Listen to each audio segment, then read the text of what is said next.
माणसाला सगळ्याचा गर्व येतो. रामभाऊ कधी वाटतं की रामभाऊच्या अंगातला शर्ट सुंदर आहे, रामभाऊ फुगतात लगेच. अहो जाऊ द्या, काय मोबाईलचं कव्हर तर भारी असतं तर बाई नखऱ्याने मोबाईलवर असं बोलतो. रामगिरी बोलत कसं करायचं, बाबांच्यावर भरोसा ठेवला तर सगळा गडबड घोटाळा झाला. सबुरी संपली रामगिरची. आणि इतक्यात अंधारामध्ये आवाज आला, शिर्डी से रामगिर कौन आया है उसको हम लेने आए, शिर्डी से रामगिर कौन आया है उसको हम लेने आए है. अंधारामधून एक पठाण 6 फूट उंच हातामध्ये छडी घेतलेला टांगे, चलो आपके लिए नाना ने टांगा भेजा है. आणि रामगिर गोसावी टांग्यात बसले आणि टांगा चालू लागला. बरं का हरीश, टांगा चालू लागला. टांगा चालत असताना मी नेहमी सांगत असतो, साई कृष्णाचा या रामगिरला त्या टांगेवाल्यानं गीतेचं ज्ञान दिलं. 12वा अध्याय 15वा अध्याय त्याच्या कानामध्ये त्या टांगेवाल्याने सांगितला. टांगा चालत चालत नेरी नाल्यापाशी आला. पहाटेचे 5 वाजले होते, ब्रह्ममुहूर्त झाला होता. सांगितलं काहीतरी म्हणून काही खाल्लं नाही. आणि पहाटे 5:30 वाजता टांगा जामनेर गावी पोहोचला. दुरून नानांचं घर दाखवलं. नाना तिथे राहतात, जा. रामगिर गेले, घराचं दार वाजवलं, दार उघडल्या गेलं आणि कडकडून मिठी मारल्या गेली. रामगिर तुझ्या हो, बाबांची उदी घेऊन आलोय. महिना त्यांच्या कपडे लावला. बाबांच्या उदीचा प्रभाव बघा. बाबांची उदी नित्य जवळ ठेवा. कारण तुमच्याकडे पैसे नसते असतील तर काही काळजी, नसतील तरी काळजी नाही, पण बाबांची उदी नित्य तुमच्या जवळ पाहिजे, लक्षात ठेवा. हा माझा प्रचंड मोठा अनुभव आहे. ही नित्य आपल्या कपाळी लावून सकाळी उठलं की रामगिर तुम्ही आलात कसे? नाना तुम्ही वेळेवर टांगा पाठवला म्हणून मी आलो. कुठे टांगा? बाहेर तर उभा आहे. टांगा आणि टांगेवाला पाहण्याकरता डेप्युटी कलेक्टर नानासाहेब चांदोरकर बाहेर आले. तर टांगा नव्हता आणि टांगेवालाही नव्हता. नटखट साई माऊली आपल्या भक्तांना सहाय्य करून बाबा पुन्हा शिर्डीमध्ये निघून गेले होते.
मेघाला बाबाचं दर्शन झालं. बाबांच्या जागी साक्षात भोळा शंकर उभा होता.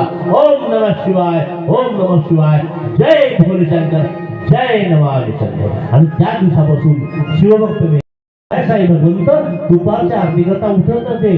जेव्हा मेघाने यावं बाबांना हात धरून उठवावं आणि एका पायावर उभारून त्या मेघानं बाबांची आरती शिवली सुरू केली. एक दिवस मकर संक्रांत जवळ होती आणि मेघाला वाटलं साईनाथाला गंगा स्नान घालावं. बोला भंडारी, गंगेच्या पाण्याने नाही ना पाहिजे.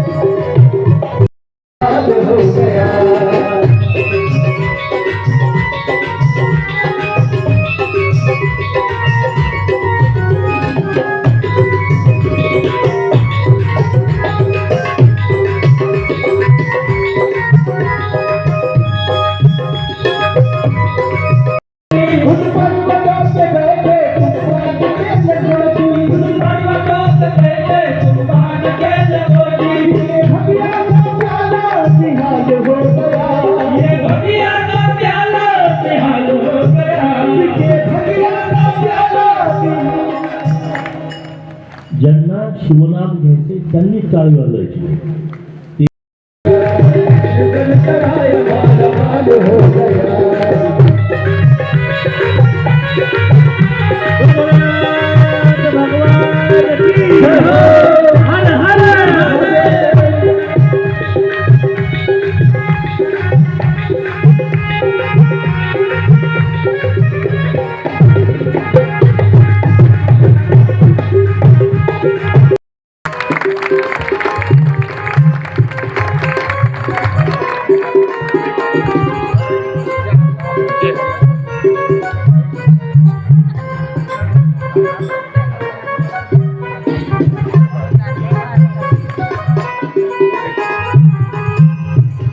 तसंच या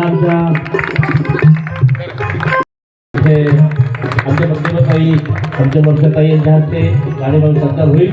वर्षाताई